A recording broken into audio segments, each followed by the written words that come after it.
माँ, माँ दरवाजा खोलो माँ, माँ। कुंती अपनी बेटी की आवाज सुनकर दरवाजा खोलने आती है। उसके एक हाथ में बेलन होता है।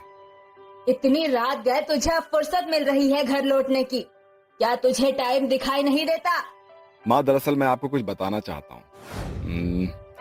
माँ एक्चुअली मैंने शादी कर ली है और ये आपकी बहू है। तनुजा ने घूंघट किया हुआ होता है। अपने बेटे के साथ सुहागन के जोड़े में एक लड़की को देखकर कुंती कहती है, अरे बेटा, ये क्या? तूने तो मुझे बताया ही नहीं कि तू शादी करने वाला है। कम से कम अपनी माँ को तो बता देता। देखा तनुजा, मैंने कहा था ना कि मेरी माँ तुम्हें एक्सेप्ट कर लेगी, क्योंकि वो मुझसे बहुत प्यार करती है। माँ, आप खड़ी क्यों हो? अपनी बहू का स्वागत करो। कुंती बहुत खुश होकर मंदिर में जाती है और पूजा की थाली तैयार करके लाती है। इसके बाद कुंती तनुजा की आरती उतारती है और उसे घर में आने के लिए कहती है। ऋषि तनुजा का हाथ पकड़ता है और उसे अपने साथ घर के अंदर ले आता है।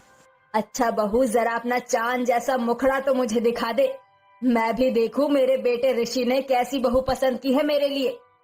कुंती के ऐसा कहते ही तनुजा अपना घूंघट उठा लेती है, जिसके बाद तनुजा के चेहरे पर चश्मा देखकर कुंती हैरान रह जाती है। इतनी रात में भी तूने चश्मा क्यों लगा रखा है बहू? क्या बात है? क्या मैं जान सकती हूँ? माँ, दरअसल बात यह है कि तनुजा अंधी है और वो कुछ भी देख नहीं सकती। एनीवेज, चलो तनुजा, मैं तुम्हें तुम्हारा कमरा दिखा देता हूँ। ऋषि अपनी पत्नी तनुजा को अपने कमरे में ले जाता है। अपने घर आई अंधी बहू के चलते कुंती मन ही मन बहुत चिड़चिड़ी हो जाती है। ये क्या? इस घर में एक अंधी बहू है? भगवान, ये मेरे बेटे ने क्या कर दिया? मैंने तो सोचा था कि मेरी बहू पूरे मोहल्ले में किसी से कम नहीं होगी, लेकिन मेरे बेटे ने सब गुड़ गोबर कर दिया। कुछ देर बाद ऋषि रसोई में आता है और अपने लिए और तनुजा के लिए खाना थाली में परोसकर अपने कमरे में ले जाता है। ये देखकर कुंती को और ज्यादा गुस्सा आ जाता है। आखिर इस अंधी ने मेरे बेटे पर ऐसा कौन सा जादू कर दिया है जो ये उसकी मोहब्बत में मजनू ही बन गया है। आज तक मुझे एक गिलास पानी का नहीं दिया और उस अंधी के लिए खाना लेकर जा रहा है। मैं इस घर में इस बुझी हुई मोमबत्ती को नहीं रहने दूंगी। ऋषि तनुजा से बहुत प्यार करता था, जिसके चलते कुंती कभी भी उसके सामने तनुजा को कोई नुकसान नहीं पहुंचाती थी। लेकिन जैसे ही वो ऑफिस चला जाता था, वो मौका नहीं छोड़ती थी। तनुजा को नुकसान पहुंचाने में वो कोई भी कसर नहीं छोड़ती थी। बड़ा यहाँ से वहाँ फुदकती रहती है। अभी के अभी सारी सीढ़ियों के ऊपर तेल डाल देती हूँ। जब यहाँ से नीचे उतरेगी तो हड्डी पसली ना टूट गई हो तो मेरा नाम भी कुंती देवी नहीं।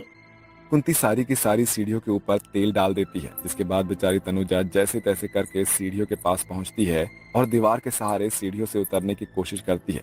लेकिन तेल की वजह से उसका पैर फिसल जाता है और वो लुढ़कते हुए नीचे जाकर गिरती है और दर्द से चिल्ला पड़ती है। उसकी आवाज सुनते ही कुंती उसके पास आती है और मन में उसे तड़पते हुए देखकर खुश होती है। माँ, मुझे कितना दर्द हो रहा है, कोई मेरी मदद करो। कुंती तनुजा को उठाती है और कहती है, हे भगवान, बहू तू कैसे गिर गई? चलो चलो जल्दी उठो। लगता है तुम्हें तो कुछ ज्यादा ही गहरी चोट लग गई है। मैं डॉक्टर को बुला देती हूँ। कुंती पहले तो बेचारी तनुजा को बहुत दर्द देती है और उसके बाद उससे हमदर्दी दिखाती है। वो फौरन डॉक्टर को बुला लेती है और सबके आने से पहले सीढ़ियों के ऊपर से तेल भी साफ कर देती है। डॉक्टर आते ही तनुजा का चेकअप करते हैं और उसके जख्मों पर पट्टी कर देते हैं। देखिए, मैंने दर्द की दवाई दे दी है आपकी बहू को। उसे दर्द में आराम तो मिल जाएगा, बाकी 1-2 बार पट्टी होने पर आपकी बहू ठीक हो जाएगी। थोड़ा ध्यान रखिए अपनी बहू का जरा। ऐसा कहने के बाद डॉक्टर वहां से चला जाता है, जिसके बाद गुस्से से कुंती बेचारी तनुजा के बाल पकड़ लेती है और उससे कहती है, एक तो तू गरीब, ऊपर से तू अंधी भी है। तुझ जैसी बहू तो मुझे चाहिए ही नहीं थी। देख, साफ और सीधे शब्दों में कह रही हूँ, मेरे घर और मेरे बेटे को छोड़कर चली जा, नहीं तो तेरा इस घर में वो हाल करूंगी जो तूने कभी सपने में भी नहीं सोचा होगा। इसका मतलब सीढ़ियों से आपने मुझे जानबूझकर गिराया था।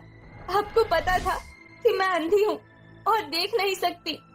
ऐसा कहकर कुंती वहां से चली जाती है, जिसके बाद तनुजा रोने लगती है। मुझे लगा था कि माँ जी मुझसे बहुत खुश है, लेकिन वो तो मुझसे बहुत गुस्सा है। लेकिन चाहे कुछ भी हो जाए, मैं उनके दिल में अपनी जगह बनाकर ही रहूंगी।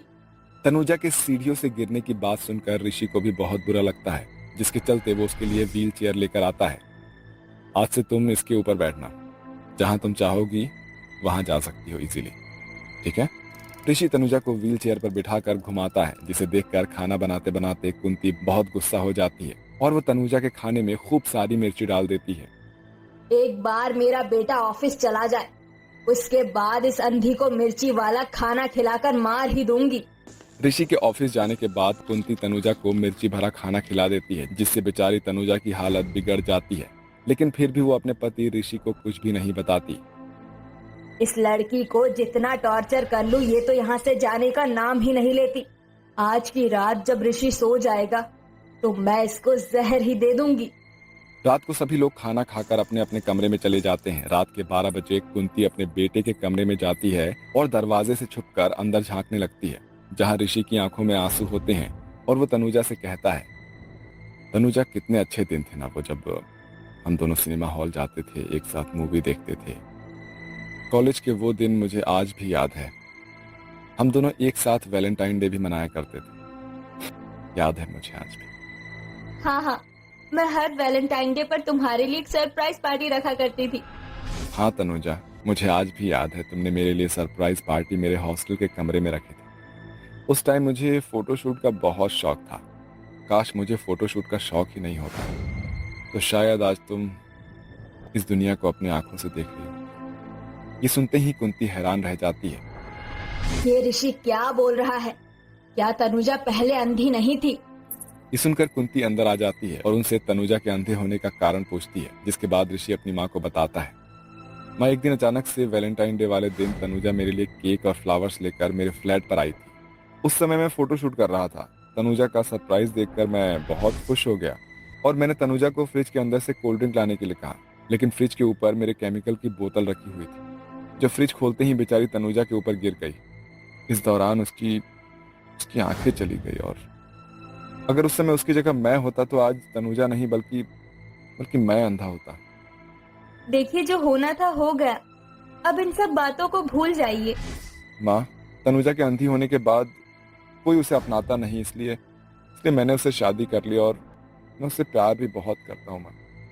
ऋषि और तनुजा का पूरा सच सुनकर कुंती को अपनी गलती का पछतावा होता है, जिसके चलते वो अपना सारा सच अपने बेटे को बताती है और उन दोनों से माफी मांगती है।